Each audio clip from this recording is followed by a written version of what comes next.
എല്ലാവർക്കും നമസ്കാരം. ഞാൻ വിദ്യ. ഞാൻ കഴിഞ്ഞ വീഡിയോയിൽ പറഞ്ഞ പോലെ ആയുർവേദ നമ്മളെ എങ്ങനെ മനസ്സിലാക്കുന്നു എന്നും നമ്മുടെ ബോഡി, മൈൻഡ് എങ്ങനെ മനസ്സിലാക്കിയിട്ട് ഒരു നാച്ചുറലായിട്ട് റെമഡീസ് പറഞ്ഞു തരുന്നു എന്നും ഇന്ന് പറയാമെന്ന് വിചാരിച്ചു. നമ്മുടെ എല്ലാവരുടെയും കിച്ചണിൽ ഏറ്റവും അധികം യൂസ് ആവുന്ന ഒരു കാര്യമാണ് മഞ്ഞൾ, ടേമറിക്. ഇപ്പം ലോകത്ത് ഏറ്റവും അധികം റീസർച്ചിന് വേണ്ടി യൂസ് ചെയ്യുന്ന ഒരു ഔഷധമായിട്ട് മാറിയിട്ടുണ്ട് ഈ മഞ്ഞൾ. നമ്മൾ ഇന്ത്യയിൽ യൂസ് ചെയ്യണേക്കാളും കൂടുതൽ വെസ്റ്റേൺ കൺട്രീസ്, പുറനാട്ടിൽ ഇത് ടേമറിക് എന്ന് പറഞ്ഞിട്ട് യൂസ് ചെയ്യുന്നുണ്ട്. ആയുർവേദയുടെ ഏറ്റവും ഇമ്പോർട്ടൻ്റ് ആയിട്ടുള്ള ഒരു പ്രിൻസിപ്പിൾ ഈസ് ഒരു ബാലൻസ്ഡ് ലൈഫ്. അപ്പം ഒരാൾ ശരിക്കും ഹെൽത്തി ആവണമെങ്കിൽ അവരുടെ മനസ്സും ശരീരവും ആത്മാവും എല്ലാം ബാലൻസ് ആയിരിക്കണം.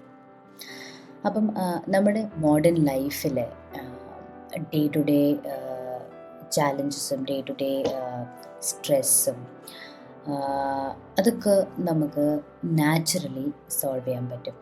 അതിനുവേണ്ടി ആയുർവേദ കുറേ ഹെർബ്സ്, കുറേ കാര്യങ്ങൾ സജസ്റ്റ് ചെയ്യുന്നുണ്ട് റെമഡീസ് ആയിട്ട്.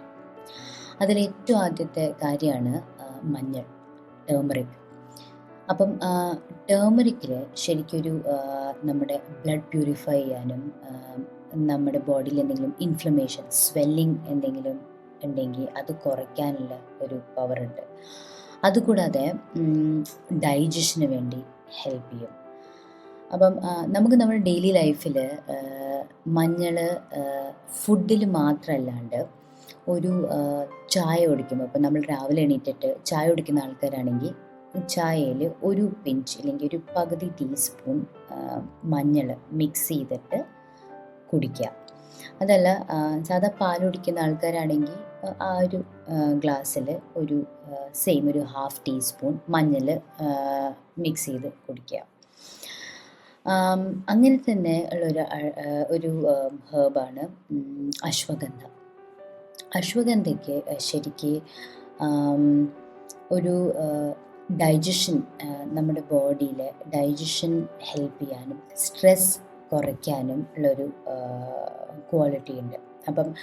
ഇപ്പം ടേമറിക്, അതായത് മഞ്ഞൾ കഴിക്കുന്ന പോലെ തന്നെ ഒരു പാലിൽ അല്ലെങ്കിൽ ഒരു ചൂടുള്ള ഒരു ഡ്രിങ്കിൽ നമ്മൾ ഒരു ടീസ്പൂൺ അശ്വഗന്ധ മിക്സ് ചെയ്യുക. അതൊരു പൗഡർ ഫോമില. അതല്ലെങ്കിൽ നമുക്ക് ക്യാപ്സ്യൂളായിട്ടും അശ്വഗന്ധ കിട്ടും. അപ്പം അത് നമുക്ക് യൂസ് ചെയ്യുന്നത് ഭയങ്കര നല്ലതാണ്. പിന്നെ മൂന്നാമത്തെ ഒരു കാര്യമാണ് ത്രിഫല എന്ന് പറഞ്ഞൊരു ഹെർബ്. ഇത് ആക്ച്വലി മൂന്ന് ഫ്രൂട്ട്സിൻ്റെ കോമ്പിനേഷൻ വെച്ചിട്ടാണ് ഇതുണ്ടാക്കുന്നത്. അമലക്കി, ബിബിത്തക്കി, പിന്നെ ഹരിതക്കി. അപ്പം ഇതിൻ്റെ കറക്റ്റ് പ്രൊനൗൺസിയേഷൻ എങ്ങനെയാണെന്ന് അറിയില്ല, പക്ഷെ ഞാൻ ഈ ഇടയ്ക്കാണ് മനസ്സിലാക്കിയത്. അപ്പം ഇത് ഈ മൂന്ന് ഫ്രൂട്ട്സിൻ്റെ, ഈ മൂന്ന് കാര്യത്തിൻ്റെ ഒരു കോമ്പിനേഷനാണ്, പൗഡറാണ്. അപ്പം ഇത് ഡൈജഷന് ഏറ്റവും നല്ലതാണെന്നാണ് പറയുന്നത്. അപ്പം നമ്മൾ കിടക്കണേക്കാളും മുന്നേ ഒരു ചൂടുവെള്ളത്തിൽ ഒരു ടീസ്പൂൺ ത്രിഫല പൗഡർ മിക്സ് ചെയ്തിട്ട് കുടിച്ചു കഴിഞ്ഞാൽ നമ്മുടെ ഇപ്പം ഈ ഇൻഡൈജഷനും ഇപ്പം നമ്മുടെ എന്നുള്ള ലൈഫ് സ്റ്റൈൽ അത് ചേഞ്ച് ചെയ്യാൻ പറ്റാണ്ടുള്ള ഒരു സിറ്റുവേഷൻ വരുമ്പോൾ നമുക്ക് ഒരുപാട് ഡിസ്കംഫേർട്ടായിരിക്കും. അപ്പം ഇങ്ങനത്തെ നാച്ചുറലായിട്ടുള്ള കാര്യങ്ങൾ നമ്മൾ യൂസ് ചെയ്യുമ്പം ഒരുപാട് വ്യത്യാസം വരും. ഇപ്പം ചില ആൾക്കാർ എന്നും രാത്രി കിടക്കണേക്കാളും മുന്നേ ഒരു ഗ്ലാസ് ഈനോ കുടിച്ചിട്ടായിരിക്കും കിടക്കുന്നത്. ഇല്ലെങ്കിൽ അവർക്ക് ഈ എന്താ പറയുക, ഡൈജസ്റ്റീവ് മെഡിസിൻസ് അതില്ലാണ്ട് ഉറങ്ങാൻ പറ്റില്ല. അപ്പം ഇൻസ്റ്റെഡ് ഓഫ് ഡൂയിങ് ദാറ്റ് നമുക്ക് ഈ നാച്ചുറൽ എന്താ പറയുക, ഫ്രൂട്ട്സിൻ്റെ കാര്യങ്ങൾ യൂസ് ചെയ്തിട്ട് ഡൈജഷൻ സോൾവ് ചെയ്യാം. പിന്നെ നാലാമത്തൊരു കാര്യമാണ് നീം. അപ്പം നീം നമുക്ക് അറിയാം, ഭയങ്കര ആൻറ്റി ബാക്ടീരിയൽ പ്രോപ്പർട്ടീസ് ഉള്ള ഒരു ഹേർബാണ് അല്ലേ. അപ്പം സ്കിൻ എന്തെങ്കിലും സ്കിൻ ഇഷ്യൂസ് ഉണ്ടെങ്കിൽ, അതുമാത്രമല്ല ഡെൻറ്റൽ പല്ല് റിലേറ്റഡ് എന്തെങ്കിലും ഒരു ഇഷ്യൂ ഉണ്ടെങ്കിൽ നീം യൂസ് ചെയ്യുന്നത്, നീം ലീവ്സ് അല്ലെങ്കിൽ നീം ഓയിൽ യൂസ് ചെയ്യുന്നത് ഭയങ്കര നല്ലതാണ്. അപ്പം സ്കിന്നാണേലും നമുക്ക് നീം ഓയിൽ ഡയറക്റ്റ്ലി സ്കിന്നിൽ അപ്ലൈ ചെയ്യാം. അപ്പം ഒരുപാട് പ്രോഡക്ട്സ് നമുക്ക് അവൈലബിൾ ആണ്.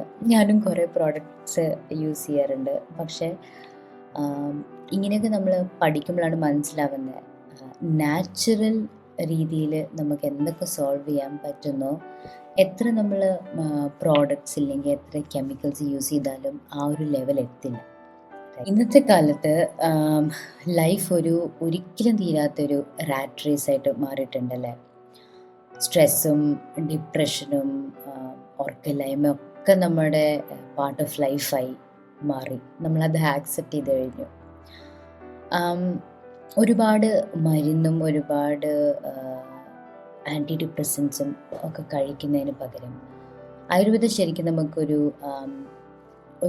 നാച്ചുറൽ രീതിയിൽ ഒരു ഡയറ്റ് മാത്രമല്ല, ഒരു പ്ലാൻ നമുക്ക് പറഞ്ഞു തരുന്നുണ്ട്. ആയുർവേദയുടെ ബേസിക് റൂൾസ് പ്രകാരം നമ്മുടെ മനസ്സിന് 3 സ്റ്റേറ്റ് ആണുള്ളത്. സാത്വിക്, ആദ്യത്തെ സാത്വിക്, രണ്ടാമത്തെയാണ് രജസ്, മൂന്നാമത്തെയാണ് തമസ്. അപ്പം സാത്വിക് എന്ന് പറഞ്ഞ സ്റ്റേറ്റാണ് ഏറ്റവും നമ്മുടെ മനസ്സ്, നമ്മുടെ മൈൻഡ് ഏറ്റവും കാം, ഏറ്റവും ഹാപ്പി ആയിട്ട് ഇരിക്കുന്ന ഒരു സ്റ്റേറ്റ്. രണ്ടാമത്തെ ആയിരുന്നു രജസ് സ്റ്റേറ്റിലാണ് നമ്മുടെ മൈൻഡ് എപ്പോഴും ആക്റ്റീവാണ്, എപ്പോഴും ഓവർ ആക്റ്റീവാണ്. ഒട്ടും നമ്മൾ സ്റ്റോപ്പ് ചെയ്യുന്നില്ല, ഒട്ടും പോസ് ചെയ്യുന്നില്ല, റെസ്റ്റ്ലെസ് ആണ്. മൂന്നാമത്തെയാണ് തമസ് ഒരു ലേസി അല്ലെങ്കിൽ ഡൾ ആയിട്ടുള്ളൊരു സ്റ്റേറ്റാണ്. അപ്പം നമ്മളെപ്പോഴും നമ്മുടെ മനസ്സിനെ ഒരു സത്വ സ്റ്റേറ്റിലാണ് കൊണ്ടുവരാൻ നോക്കേണ്ടത്. പക്ഷേ നമ്മുടെ ഡേ ടു ഡേ ലൈഫ് നമ്മളെങ്ങനെ സമ്മതിക്കില്ല. അതെപ്പോഴും നമ്മുടെ മൈൻഡ് എപ്പോഴും ബിസി ആയിരിക്കുന്ന കാരണം എപ്പോഴും രജസ് അല്ലെങ്കിൽ തമസ് സ്റ്റേറ്റിലായിരിക്കും ഇരിക്കുന്നത്. അതുകൊണ്ട് തന്നെ ആയുർവേദ നമ്മൾ കഴിക്കുന്ന ഫുഡ് അതുപോലും സാത്വിക്, രജസ്, തമസ് ആ 3 കാറ്റഗറിയിലായിട്ട് ഡിവൈഡ് ചെയ്തിട്ടുണ്ട്. അപ്പം നമ്മൾ കഴിക്കുന്ന ഫുഡ് നമ്മുടെ ബോഡിക്ക് മാത്രമല്ല നമ്മുടെ മനസ്സിനും ഈക്വലി എഫക്റ്റ് ചെയ്യും. നമ്മൾ ഈ ഫ്രഷ് ഫ്രൂട്ട്സ്, വെജിറ്റബിൾസ്, പിന്നെ നട്ട്സ്, മിൽക്ക്, പിന്നെ ഗ്രെയിൻസ്, നമ്മൾ കഴിക്കുന്ന ഇന്ന് ഫ്രഷ് ആയിട്ടുണ്ടാക്കിയ കാര്യങ്ങൾ, ഫുഡ്, അതൊക്കെ സാത്വിക് ഫുഡാണ്. ഒരുപാട് ഓയിലി ഫുഡ്, എണ്ണയുള്ള ഫുഡ്, ഇല്ലെങ്കിൽ ഒരുപാട് എരിവ് മസാലകളുള്ള ഫുഡ്, അതുകൂടാതെ ഇങ്ങനെ പാക്കറ്റിലുള്ള കാര്യങ്ങൾ, പ്രോസസ്ഡ് ഫുഡ്. ഇപ്പം നമുക്ക് ഓഫ് കോഴ്സ് നമ്മുടെ ലൈഫ് സ്റ്റൈൽ അങ്ങനെയാണ്, ടൈമില്ല നമുക്ക് ഫുഡ് ഉണ്ടാക്കാനും, ഭയങ്കര തിരക്കാണ്. അപ്പം നമ്മൾ ഏറ്റവും എളുപ്പത്തിന് എന്തൊക്കെ വാങ്ങിക്കാൻ പറ്റുന്നു അതൊക്കെ നമ്മൾ വാങ്ങിച്ച്, അങ്ങനെയാണ് നമ്മുടെ ഫുഡ് ഹാബിറ്റ്സ് ഒക്കെ. അപ്പം പാക്കറ്റിൽ വരുന്ന ഫുഡെല്ലാം പ്രോസസ്ഡ് ഫുഡാണ്. അപ്പം അതൊക്കെ ആയുർവേദ ഒരു തമസിക് ഇല്ലെങ്കിൽ രജസിക് ഫുഡായിട്ടാണ് കാറ്റഗറൈസ് ചെയ്യുന്നത്. അതുമാത്രമല്ല, ഇന്നുണ്ടാക്കിയ ഫുഡ് ഇന്ന് കഴിക്കുവാണെങ്കിൽ അത് സാത്വിക് ഫുഡാണ്. പക്ഷേ ഇന്നുണ്ടാക്കിയ ഫുഡ് 2 ദിവസം കഴിഞ്ഞിട്ട് കഴിക്കുവാണെങ്കിൽ അത് രജസിക് അല്ലെങ്കിൽ തമസിക് ഫുഡായി കഴിഞ്ഞു. അപ്പം പഴയ ഫുഡും നമ്മുടെ ബോഡിക്ക് നല്ലതല്ല. ആയുർവേദം നമുക്ക് ഒരു ഡെയിലി റൂട്ടീൻ ഇല്ലെങ്കിൽ എന്നും ചെയ്യാൻ പറ്റുന്ന കുറച്ച് കാര്യങ്ങളെ പറ്റി പറയുന്നുണ്ട്. നമുക്കൊരു ബാലൻസ്ഡ് ലൈഫ് ഇല്ലെങ്കിൽ ഒരു ഹെൽത്തി ലൈഫ് എങ്ങനെ അച്ചീവ് ചെയ്യാൻ പറ്റുമെന്ന് പറഞ്ഞു തരുന്നുണ്ട്. അതിലേറ്റവും ആദ്യത്തെ കാര്യമാണ് അഭ്യംഗ എന്ന് പറഞ്ഞ ഒരു കാര്യം, ഓയിൽ മസാജ്. അപ്പം നമുക്ക് ഈ സെൽഫ് കെയർ എന്നൊക്കെ പറയുന്ന പോലെ തലയിൽ എണ്ണ തേക്കുക, കാലുമേ എണ്ണ തേക്കുക, കുറച്ചൊരു വോം എണ്ണ തേക്കുക. ഇത് നമ്മുടെ നെർവസ് സിസ്റ്റം, നമ്മുടെ നെർവ്സിനെയൊക്കെ കാം ഡൗൺ ആക്കാനും ഒരു സ്ട്രെസ് കുറയ്ക്കാനും ഹെൽപ്പ് ചെയ്യും. രണ്ടാമത്തെ കാര്യമാണ് നാസിയ എന്ന് പറഞ്ഞൊരു കാര്യം, നേസൽ തെറപ്പി. അപ്പം നമ്മുടെ നമ്മൾ എന്നും ഒരു ഒരു ഒരു ടീസ്പൂൺ വാം, ഇച്ചിരി ഒന്ന് ചൂടുള്ളൊരു ഗീ, ഇല്ലെങ്കിൽ എന്തെങ്കിലും നീം ഓയിൽ, എന്തെങ്കിലും ഒരു ഹെർബൽ ഓയിൽ നമ്മുടെ മൂക്കിൻ്റെ അറ്റത്ത് പറ്റുക. അതും നമ്മുടെ മൈൻഡിനെ കാമാക്കാനും നമ്മുടെ നെർവസ് സിസ്റ്റത്തിനെ കാമാക്കാനും ഹെൽപ്പ് ചെയ്യും. പിന്നെ ഏറ്റവും ഇമ്പോർട്ടൻ്റ് ആയിട്ടുള്ള കാര്യമാണ് ഒരു ദിനചര്യ എന്ന് പറഞ്ഞൊരു കാര്യം, ഡെയിലി റൂട്ടീൻ. ചില ആൾക്കാർ പറയും അത് പെട്ടെന്നൊരു കാര്യം വന്നപ്പം ഫുൾ താളം തെറ്റിയെന്ന്.